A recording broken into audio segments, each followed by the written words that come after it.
Hi, this is Dennis with Second Chance Tackle. Today I have the opportunity to work on a reel that Gary sent in. And Gary sent me an Okuma Classic, the CL300L. And this reel is a nicely priced reel for the fishing community. It is based on the same architecture as the Shakespeare Tidewater for whatever reason.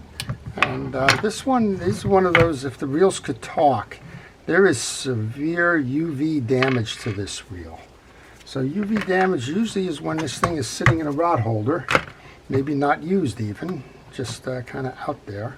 I don't see a lot of indication of any kind of salt spray buildup kind of stuff. So that's usually an issue when they're sitting in rod holders trolling and not being used. But we will get to that. There was just a little tension clip that just came off and dropped on my floor. I'm not going to stop the video to go get it, but I will eventually. And let's just show you the inside of this reel, how to service it, and how to get it back fishing again. So when you do these reels, you want to make sure you start by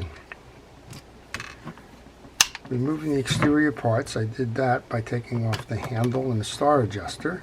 And then we're going to take the side plate off. And as I'm doing that, I'm lining up the screws on my desk because I want to make sure that they're all the same size. I know it seems like they should be, but well, they're not always.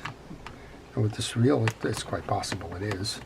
But for a lot of the reels that are out there, they use different screws in different side plate locations, and some need to be longer or shorter because of clearance or reach issues.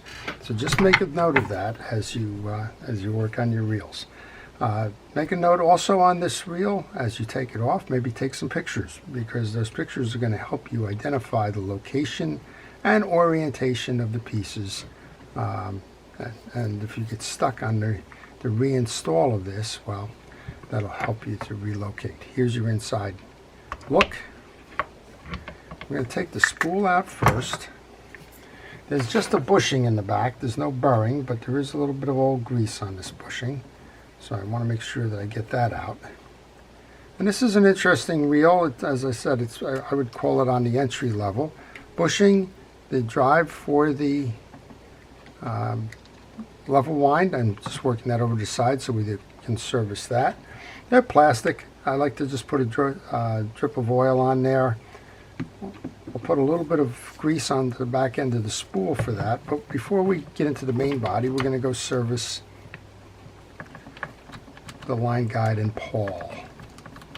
But while I'm doing that, I want to encourage you, if you like these types of videos, to subscribe to my channel.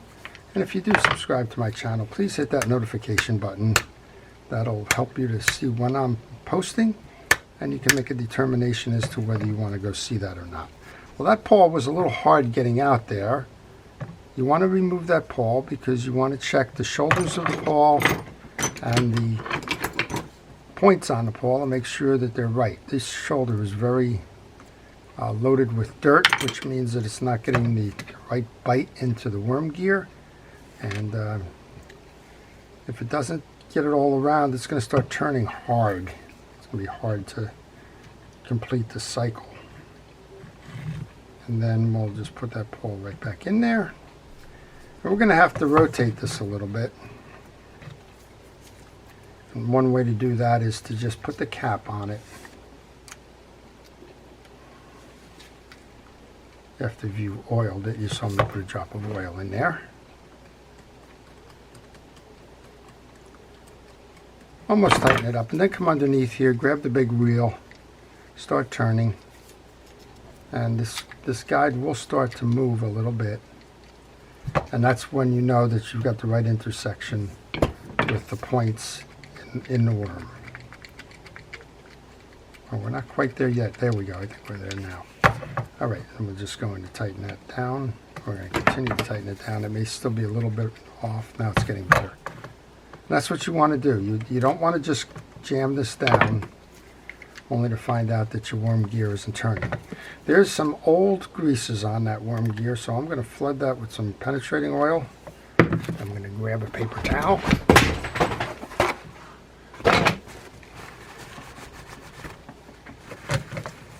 I'm going to wipe that old grease off, and then we're going to do this again.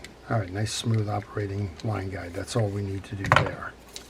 All right, I am going to shut the camera off and get that little piece before I get too far down the road. Okay, this was the tension spring I was referring to that goes on the top of the star adjuster, and it was wasn't the right time to go and grab that piece there when it shot, because I was in the middle of the disassembly. But don't forget about those pieces if that happens to you. Of course, you can always stop it, and maybe it's more convenient to do it that way. All right, a little bit of grease onto the back end of the spool. Put the spool in next. I've cleaned both sides of the spool. You can put some grease onto the shaft that's going to be reinstalled and just set that assembly off to the side. All right, on the top side of that, what just fell out of here is a plastic bushing. This is the inner collar for that bushing, and a little tension washer. On the other side of it, we have the single washer itself. So we're going to go off to the side. On the back, we have 3 screws, and we have a main screw, which is holding the main gear on. I'm going to take that one off first. You may need to put the handle on the other side to do that, but you can't get the plate off without it, and that's why I do that first. So put your handle back on there. Go ahead and grab the screw. And what you want to notice on this one is this is not a circle underneath here. This is a offset. There's a screw. There's a washer. I'll put that right back on the screw before I put it into my parts tray. And this is, even though it might appear to be a circle, it's not.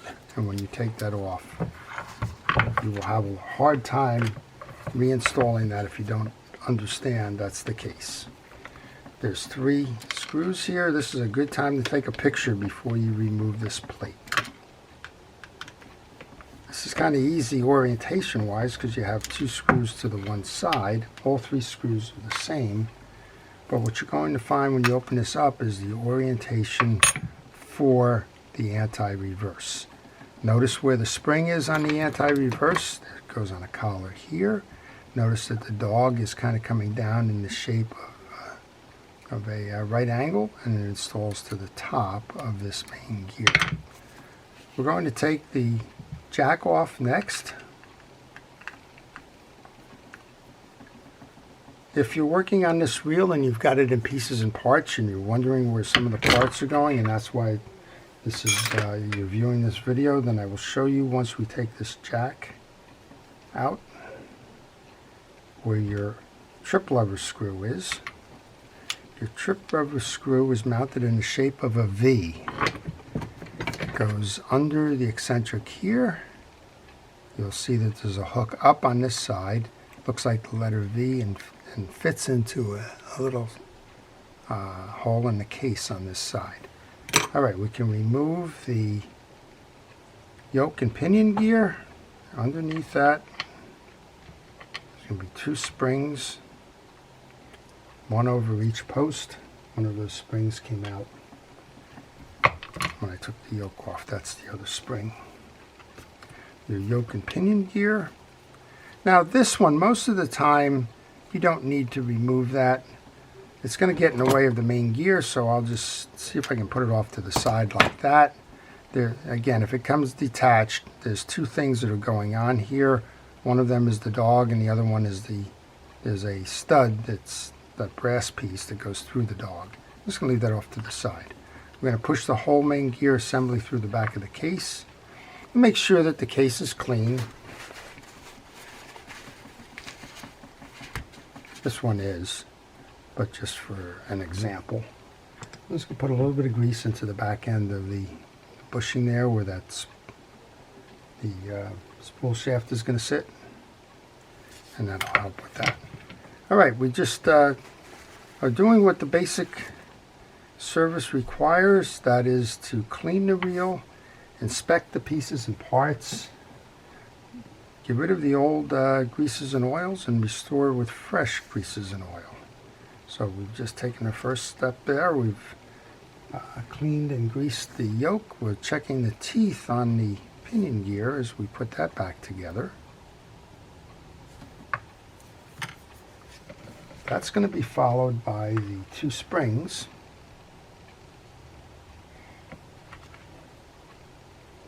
on the posts. Now we want to go over, before I install that pinion gear, I want to get over and get to this main gear. So the main gear here, the thing I want to see with this is how are those washers and what are those washers? These washers are felt washers. So felt washers are good. You don't need to do anything with them as long as they're not torn, but you do need to oil them. I'm going to leave the last one right in the case there. That I can see it's not torn from there. I do not need to remove it. Because a felt washer, then there's a round keyed washer, which has got the round outside and the flat sides internally. It holds to the shaft. The next one up then is going to be the felt washer. I'm not sure what the greening is on these. We're going to oil that. Then you need the middle metal washer, which is the eared washer. It's the one with the 2 points. Then we'll take that last felt washer. Going to oil the last one up top here. The reason you're oiling them is so that they stay fresh, that they do not dry out. It doesn't have anything to do with the slip or efficiency or anything like that of the actual reel itself. Okay, I'm going to pause that for a moment. I want to change my glove and we'll be right back. Well, my hands are sweating terribly. I can't get the new glove on, but let's go ahead and show you how to reinstall it. There's one more piece that belongs here. That's that little tension washer. And ideally we can get this collar on next and get the white cap on. I'm going to leave the 2 shim washers off of this for now. And that just goes right back in and nests at the base of this side plate. I'm going to use some greases here. And these are always quite a balancing act. I don't know how they do it in the plant. I guess I would like to know a little bit more. So we're going to put that in. And what I generally like to do on that is I like to come on around to the front, get that other little shim washer,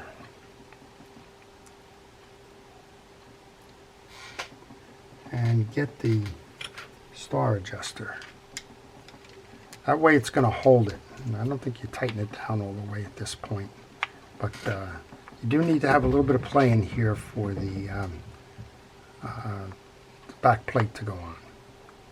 All right, the anti-reverse dog that we set off to the side can be reset now. So I'm going to grab it by the beak, square it up.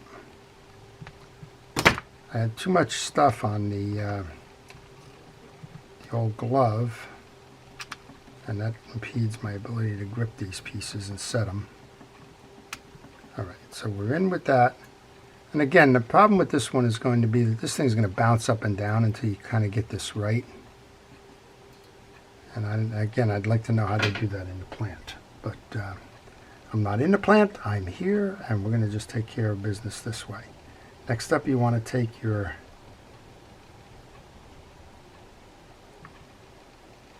yoke, put that spring on the wrong piece, get the yoke in and set. Once you get the yoke in and set, you can come over here and get that jack.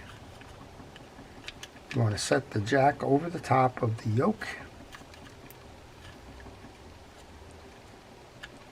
and make sure that it comes up on top of the stud so that you can put this screw through the stud.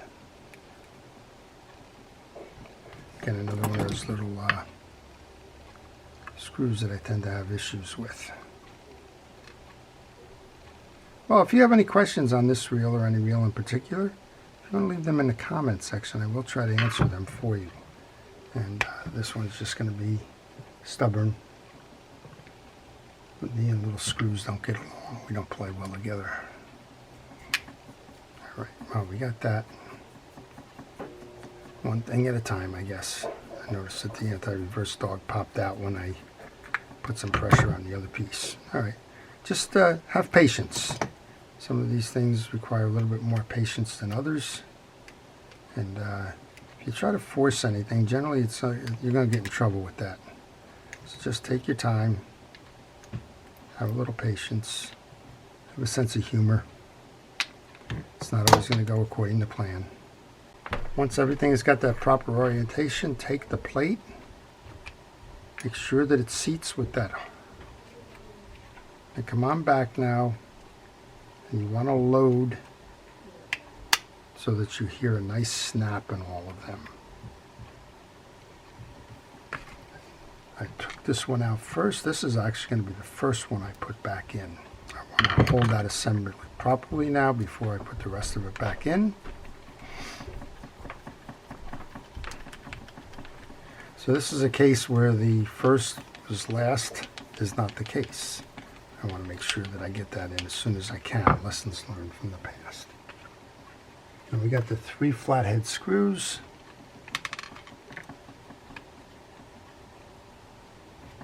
So let's load those.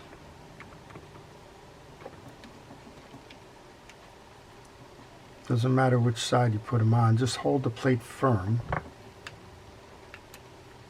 and you'll be okay.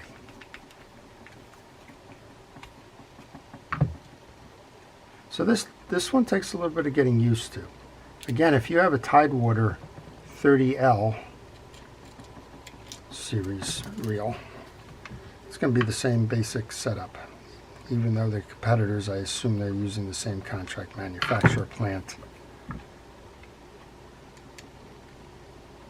in Asia. I'm assuming this is probably China as well.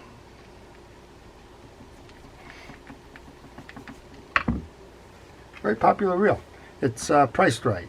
So if you're looking for a level line saltwater reel or deep water reel for like the Great Lakes and that, it's got the right pricing to it.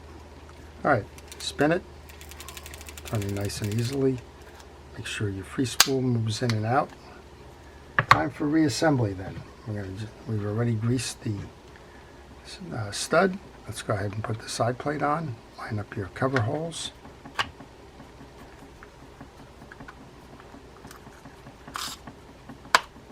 Make sure that you have a nice tight seam all the way around.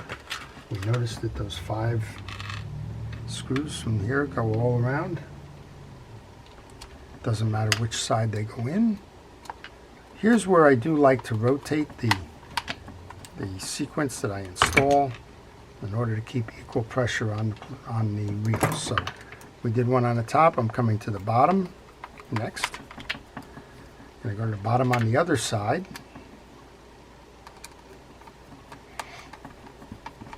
Come back across to the left. And then I got one more under the trip lever there. That'll complete the assembly. So this is not an easy reel to work on, not a difficult one, but it's somewhere in between, and you need to prepare yourself for that. Here's that little clip that's a tension washer. Kind of flew off to start the exercise. It probably should have been an omen right there in terms of what this reel was going to be like to work with. Traditional clockwise direction to tighten the nut. When you tighten the nut, you want to aim for the set hole up here, and you either want it to be kind of a 90-degree perpendicular, or you want the point of the nut pointing right at the hole. That's the best way to get the nut cap to align. This one just needs a little adjustment. You need to make sure that your hole in the cap aligns with the hole in the handle. And now we'll just put that all together here. Last thing then, this has got UV damage on it, but there is a product out there. It's Pen Rod and Reel Cleaner. It does help protect against UV. It does help clean up the scales and the salt and all the other stuff that gets on the exteriors of the reels. And it'll give it a shine. It's a cleaner and a wax. It won't remove the UV damage and make it look pretty for a little bit, and then the sun will come back and take its toll again. But in the meantime, it is a nice cleaner, and if you have the opportunity while you're working on the reel to clean it up, go ahead and clean it up. All right, there it is. So it looks a lot better already. This is your classic Okuma CL300L. Yeah, nice and smooth that works. You can see why it's a fan favorite. It just kind of cranks nice and easily. It's a nice casting reel too. Doesn't have the burring, has bushings on both sides. That's an indication of the lesser priced reel, but this one's running nice. So what have we done so far? So let's just recapture the steps that we took. We removed the side plate, removed the spool, cleaned out the bushing in the back for the spool, oiled the idler gear and worm gear drive. We removed the pawl from the line guide, cleaned it up. We saw there was dirt on the shoulders, re-oiled that, re-lubed. We found out that there was dried grease on the worm gear, so we used some penetrating oil to wipe that down and get rid of that. Then we went and directed our attention inside. We showed you how to take off the back bridge plate, how to remove all the pieces and parts, inspect them, clean them, re-lube them, and reassemble them. So I hope you've enjoyed that. It's quite a project on this one. To all of our first responders and essential personnel, thank you for everything it is that you do to keep us safe during the pandemic. To everyone, please stay safe, stay well, stay watching, and have a great day. This is Dennis with Second Chance Tackle.